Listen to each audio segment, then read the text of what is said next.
basically exactly what I'm talking about. It is the understanding underlying all of the discipline, and the aesthetic value that comes as a religious value. You know, the art and religion literally are the same thing in the truest sense of the practice of religion, not formalism in terms of like going to church and going to pray, going to the mosque and those kinds of things. I mean true religion in the sense of like actual ethical living. You know, a way of being actually, which in truth is aesthetics. You know, aesthetics is holy. You know, the most finest aesthetics also conveys the feeling of God. You know, in the meaning of God, in the sense of God, in the presence of God. You know, as a matter of fact, I'll go so far to say that aestheticism is actually the meaning of God. You know, in the sense that once you create an aesthetic environment, the feeling that comes from it is always an elevated feeling associated with what you might get to sense, presence, or whatever, you know. And the art of tea, which I have thought about for so long, and then, I mean, Becky, you know, who's that's why I actually filmed that time. That's why I actually filmed it. And then I had this book, she's been sitting there, and all of a sudden, it's perfectly the right moment to observe. And what is cool, it's like drinking something that you like, something that you love. You don't know the taste of it, and you cherish the taste. You just drink it, almost like a comforting thing. That's what this book represents. And along the way, you find surprises, like taste that certain parts of the taste that you have not really acknowledged, you know. And you find that, and it makes it the whole thing, the whole experience is really awesome, really, really awesome. It's amazing how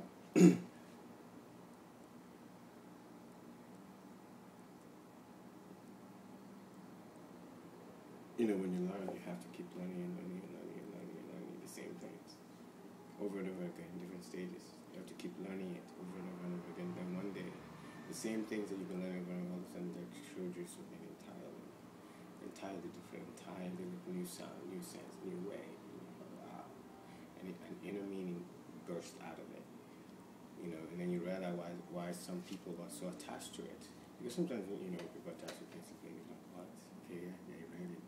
It's great, but let's act this way about it, you know. But what it actually is the accumulation. Mass, you know, EMC squared, you know. How does it speak to and confirm Neoillusion? Well, it confirms it. Well, I mean, Neoillusion is reality, you know. As much of a reality as you can get, you know. Beyond Neoillusion is non-reality, period, you know. And reality at its base is only one single thing, you know. And then from that base, you know, it fractures and manufactures into many different configurations. The practice of Neoillusion and the practice of this sort of kind of religion, in terms of like Sufism and any kind of thing like that, in this particular book in general, is that Neoillusion, the aim is to discern the commonality of being, you know, regardless of borders, because borders are impermanent. You know, borders are something that we ascribe, and you can ascribe borders to anything, and you manufacture the entity of that border. You wear it, you know, just like South Korea put borders around itself, and North Korea, and North Korea looks like North Korea versus South Korea. The borders created it. If you remove the border, it would change immediately, you know. So the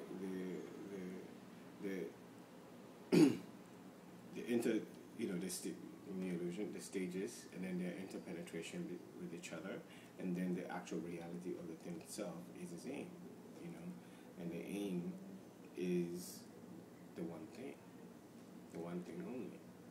And so whatever that one thing is, you know, the Neoillusionists aim for that, and that's what this is all about, to unity. So for instance, if we go to Japan and you were to experience the tea ceremony, you're not going to say, how do you do that? Why do you do that?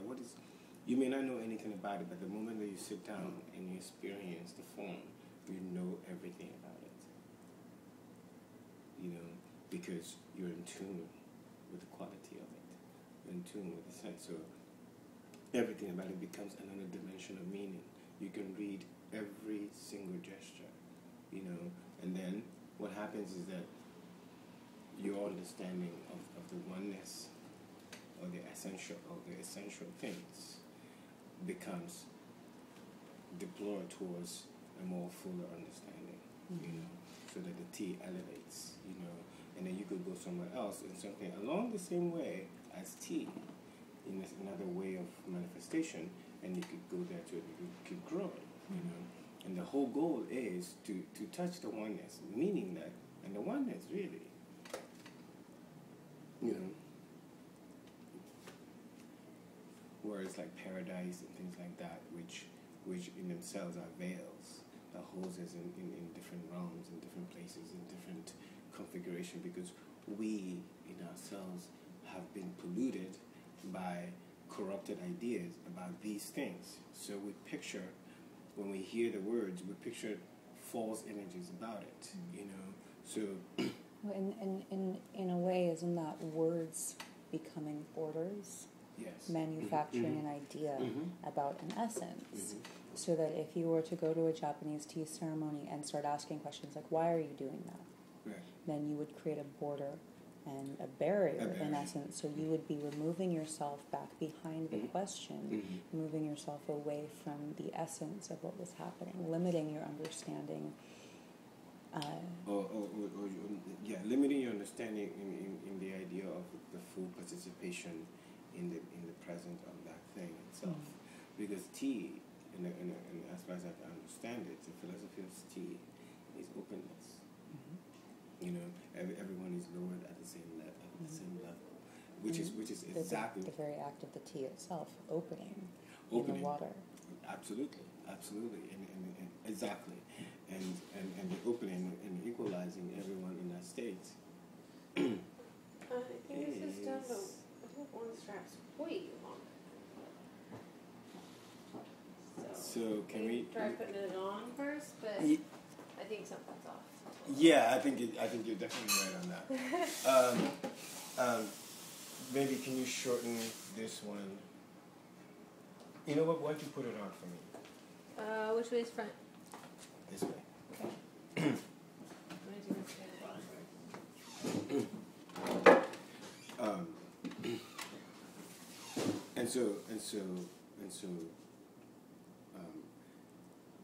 The leveling, you know, the bringing down that everyone is equal in the sense of that humanity, in the sense of particles or whatever. You might reduce it to whatever reduction you might pull it towards.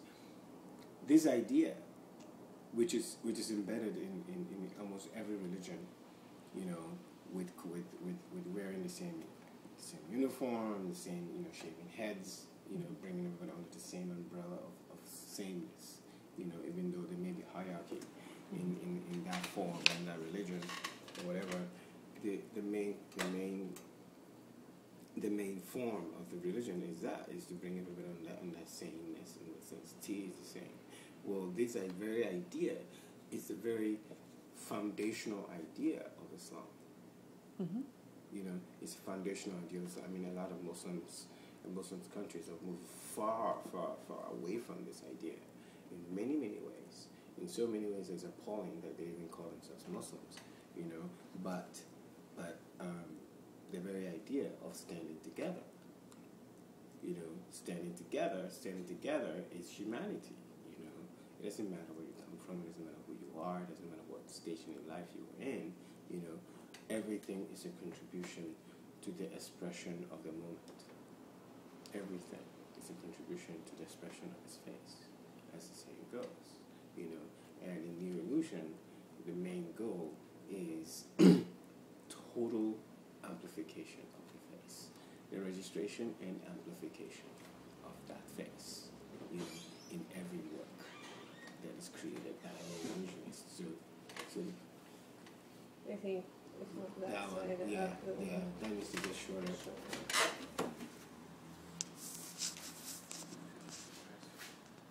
Yeah, so I think it's about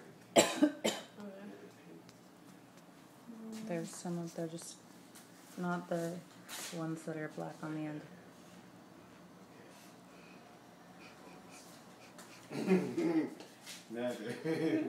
Sure. Does that feel right? Mm-hmm.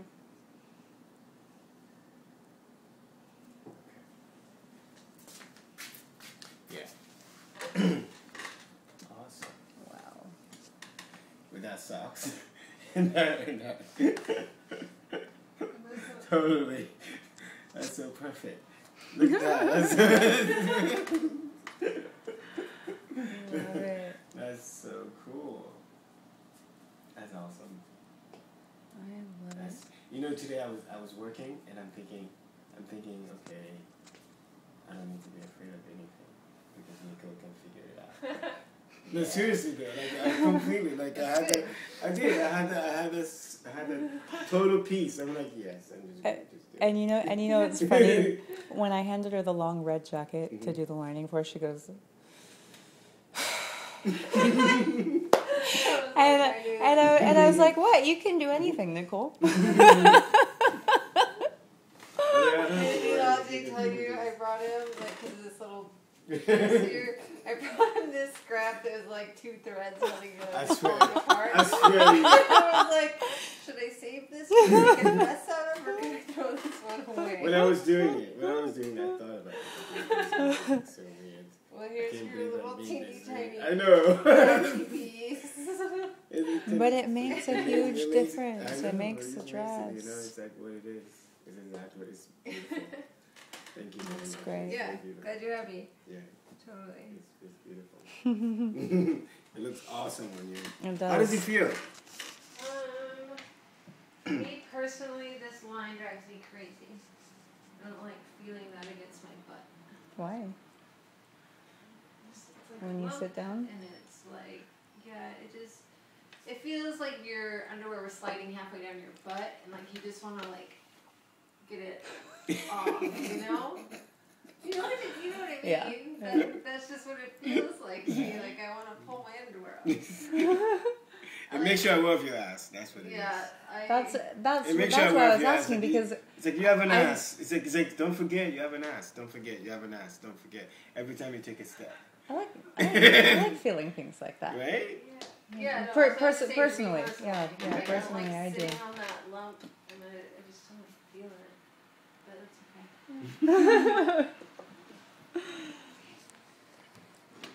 okay. So anyway, that's what I think, because Neoillusionism and Neoillusionism, like I said, is the art, in a definition, is the art of the real, period. The art of the real. That's it. And we're in a time now that we must know the real, at least something about it, because we are its reality. We are its reality, and it's giving it itself has given us a mirror to see it. And so we have to look into the mirror. The thing is that we have to be courageous, not to be afraid of the mirror. I'm a prime example of fear of the mirror. I've been terrified of the mirror in so many ways. I'm coming to the knowledge of my sheer terror of looking in the mirror, because when you look into that mirror, what you see, the immensity that you see, and then the fact that in order to even perceive that immensity, you have to abandon yourself, which is another fear that you have. Like, abandon yourself meaning that you have to let go, like falling from a tall building, and you have to trust that going, and you're okay, you know. But that's what it requires when you see into that immensity. But once you're able to pass that fear, you're able to do it. You're able to put yourself through the falling, and to just float, and become a beacon of itself. Once you're able to do that, which comes with the trust, tawakkul, trusting in God, trusting in yourself, trust, which has been the lesson that I've been told to learn. Is coming to me in many ways. Once you're able to do that, you can do it. You know, you can do it. The hard thing is being able to be there all the time, which is the very notion of spiritual practice. You know, it is. Every spiritualist that goes into a hut or a monastery or a desert or an ocean or wherever, that person, whoever they may be, this is what they seek. No matter what angle they come from, they seek that. You know, and that's it. That's once you can be that. That's why they said then the world is yours, because once you can be that, you have to go to the ultimate end. The ultimate end is your life will end. And you have no control of the ending. It could come from anywhere. And you have no control over that. And perhaps, yes, if you do let go, perhaps your life will end.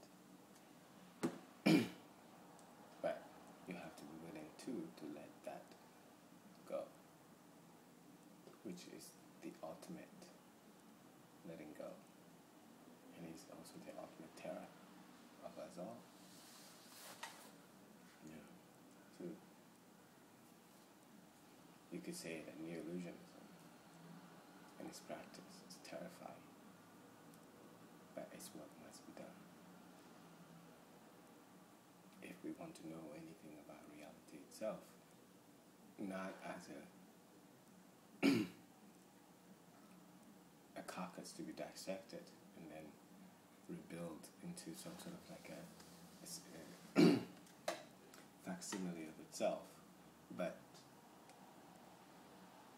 the living that knows itself that it's living, and knows that the living is also creating the living, and that its mechanism is the very process and the very thing of the living itself, so that the knower is the known and the known is the knower, and it knows it. You know what I mean? Mm-hmm. It's the perfect state of unity. Mm-hmm. And that's what the Black Pearl is about. That's what the Black Pearl is about.